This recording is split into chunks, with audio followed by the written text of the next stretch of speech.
അവർ എന്റെ നേരെ പല്ലുകടിക്കുന്നു.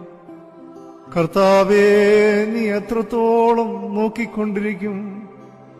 അവരുടെ നാശത്തിൽ നിന്ന് എന്റെ പ്രാണനെയും ബാലസിംഹങ്ങളുടെ വശത്തു നിന്ന് എന്റെ ജീവനെയും വിടുവിക്കണമേ.